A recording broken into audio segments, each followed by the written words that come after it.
Today I'm here to tell you what I learned after 30 days of having my e-bike. I knew it was going to be a different experience to ride an e-bike, especially in the winter, but I had no idea how much it would change my life.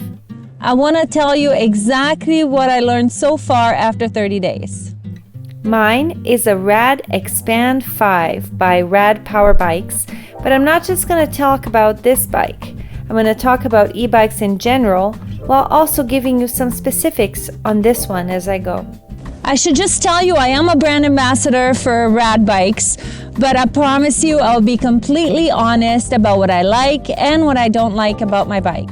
So just hang in there and make sure to like and subscribe so that you can stay tuned when I do new videos and you can support me in this channel. Rad does not pay me to make these videos, so your support is greatly appreciated.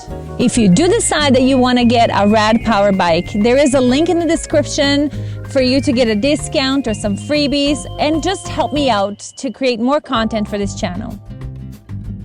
Number 1, the wind doesn't matter. A lot of people think that if you live somewhere flat, you really shouldn't be such a baby about using a regular bike. So yeah, don't be such a baby. But did you know that e-bikes are really awesome when combating high winds? True story.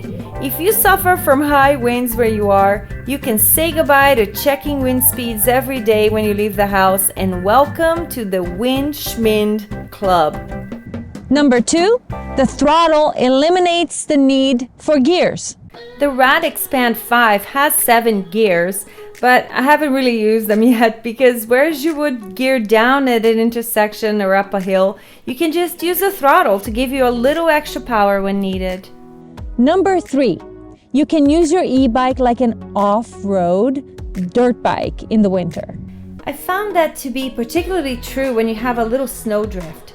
Instead of gearing down and pushing your bike through the drifts, you can just hit the throttle a little harder. I think this may be especially true of fat tires, which is the case with the RadExpand 5.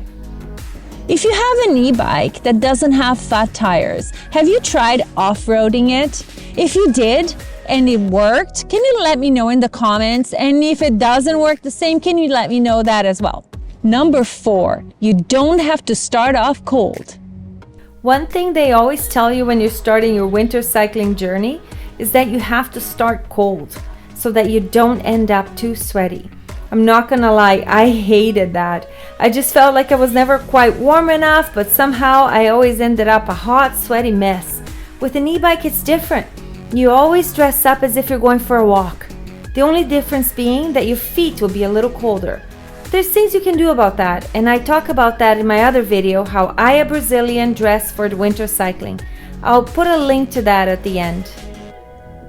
Number 5, topography doesn't matter. We don't really have any hills in Winnipeg, but the odd time when we're on the trail and we have to go under and over bridges, we don't have to break much of a sweat because we can always hit the throttle a little more. Number 6, the battery life in the cold is not a big issue like I thought it would be. When I was doing the research to see if getting an e-bike would be okay for winter cycling, there was a lot of talk online about how the batteries just wouldn't last in the cold.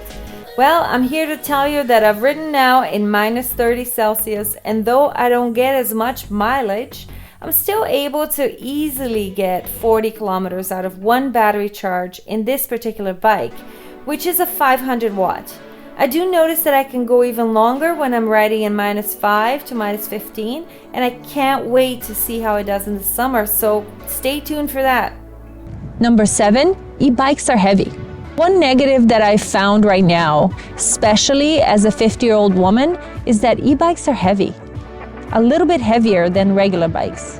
The RadExpand 5, for example, is 64.5 pounds. So if you have to bring it up the stairs, then I would recommend doing some research to get a lighter e-bike. There are definitely some lighter ones out there, but the reason we got the RadExpand 5 is because it folds, which is what we need when you live in a condo. Which brings me to number 8. Dirt gets into the hinges. Now this is particular to this bike, or I imagine any folding bike. And it's something I learned the hard way, is that you have to keep the hinges clean. I rode it for a good 2 weeks without really thinking about the hinges until one day I went to fold it to put it away and I just couldn't do it. I even had help trying to fold it and the hinge just wouldn't budge. I had to put some muck off on it and sprayed it with water, and even that didn't help. I finally had to take it to a car wash and really blast the hinge. Apparently you have to be careful when you do this kind of stuff because bike parts are not made for blasting with high pressure water wands, but it's really the only thing that did the trick. So now, in order to not have this issue, I make sure to always spray muck off on the hinges after every ride.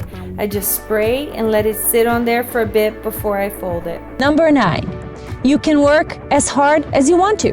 So if you're thinking you're too out of shape to get cycling again, then maybe an e-bike is exactly what you need to get moving.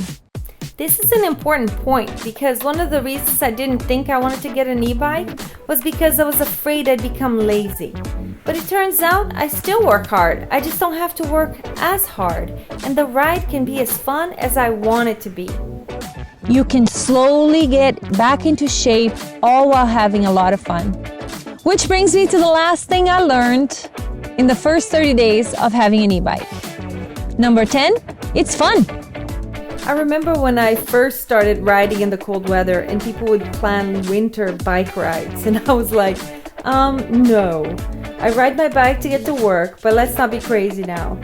And then I got Raquel, and here we are, having fun and going out for a winter ride at least once every weekend. So do you already have an e-bike? Did I miss something? What would you add?